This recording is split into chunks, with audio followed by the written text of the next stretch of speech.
What was the inspiration to start something like this? Yeah, I didn't start it. It started 20 years ago with some colleagues who thought it was important.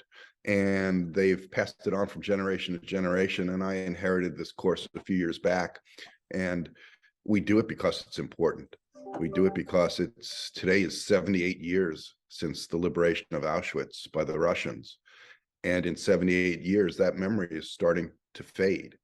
And we want to make sure that memory stays alive. And when you take 20-year-olds to these camps, that memory stays alive, not just with those 20-year-olds, but with their children and their grandchildren, people that they will be talking to into the 22nd century. How do you say, all right, we're going to go to these places, these concentration camps, these monuments, these places of history, when we're looking at the totality of what happened, it's many countries, many places that hold great importance and meaning.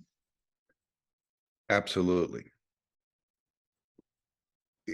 It's a 3-week course on the road. We teach a course in the fall, a preparatory course, so the students know what the background is. And then we spend 3 weeks on the road. And in 3 weeks, we see 5 concentration camps.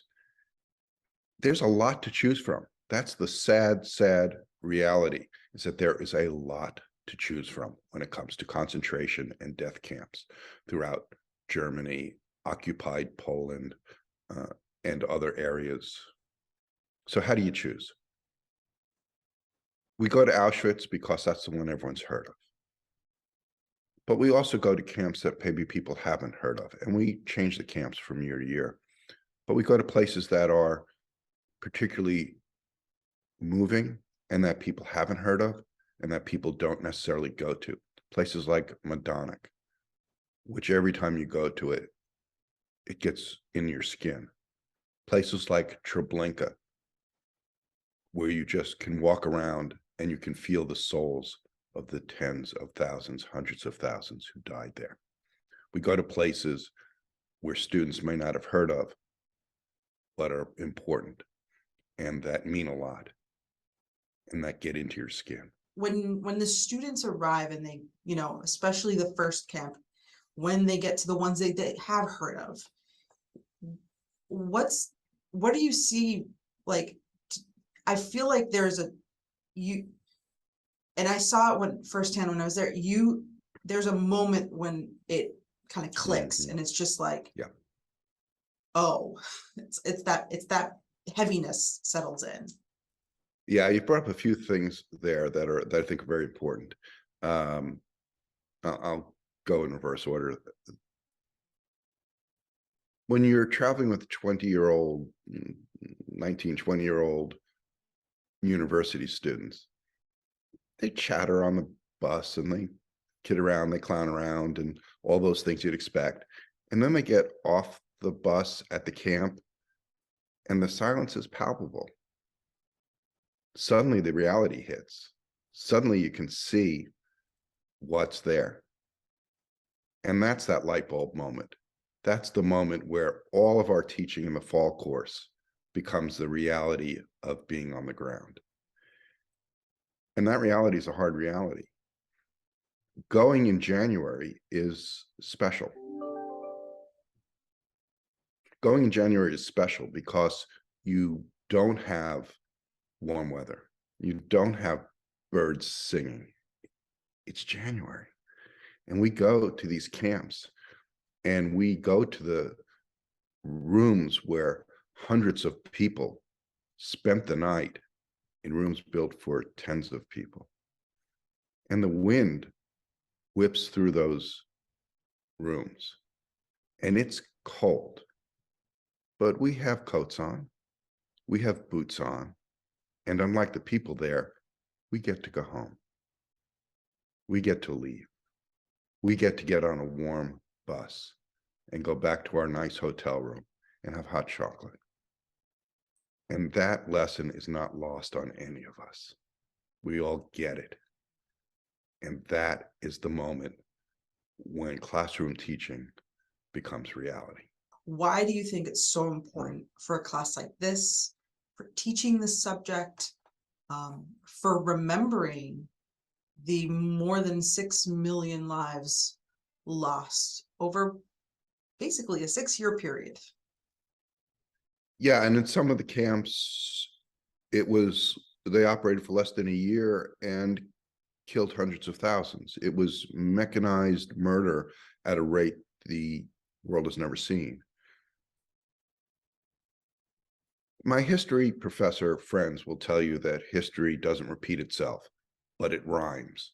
And this is the lesson I'd like my students to take away from all this, is the fact that we won't see things necessarily repeat, but we will see these threads, these dots that you can connect from the Holocaust to today. And that if we're not vigilant, if we're not watching, if we do forget, we will be in a world of trouble. And that's what they need to take away from that. They need to see where these threads of history are leading us. I am fascinated by this time period because of what happened.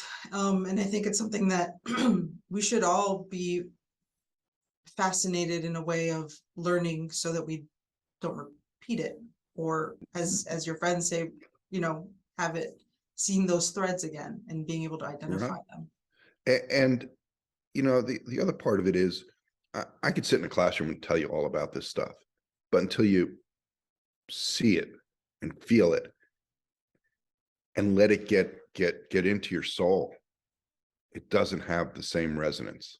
Once that happens, you won't ever be able to forget it. I mean, we talk about, professors like talk about changing lives. This actually does change lives. This actually does give students a different perspective.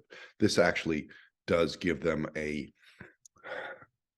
lesson, an education that could not be provided elsewhere. We also, with this course, we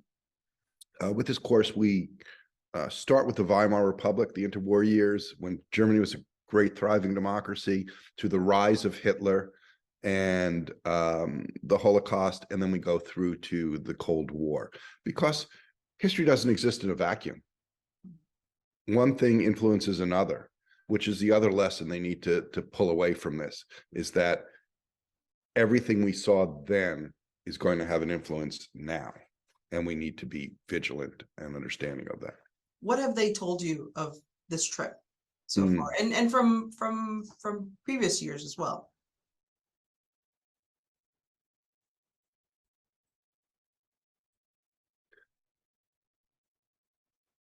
The first thing is they don't know what to expect as much as we prepare them.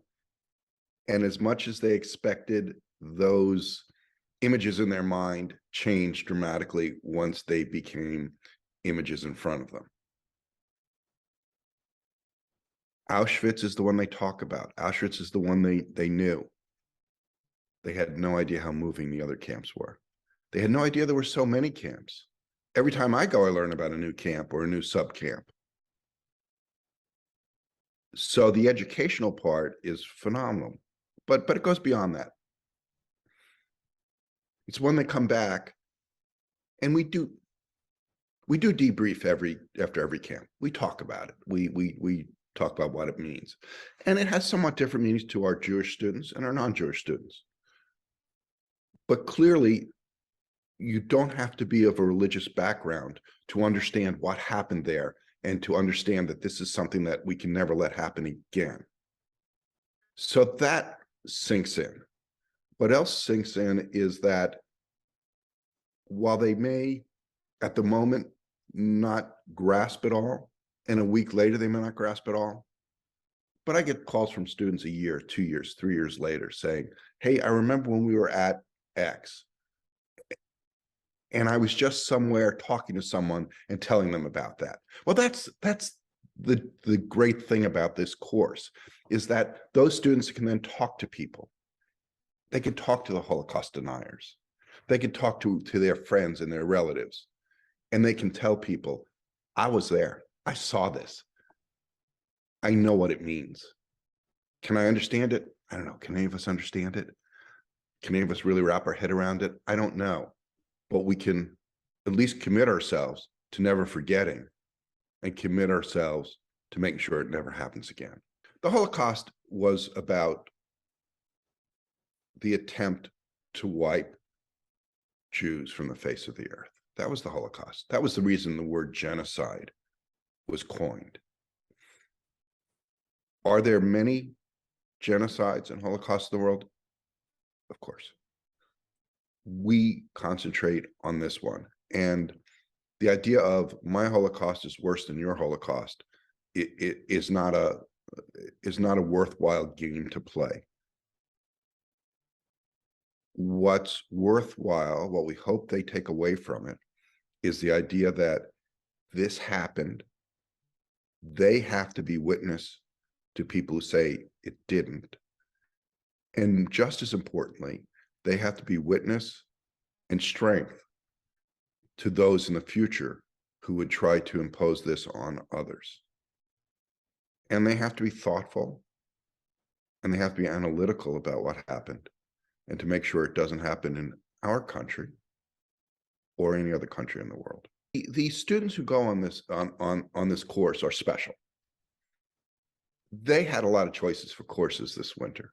They could have gone someplace sunny and warm and where they get nice umbrella drinks after class. They chose someplace which is cold, snowy, rainy, and where millions of people were sent to their death.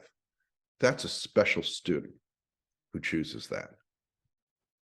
That's a student who's committed, whether they know it or not, to making the world a better place.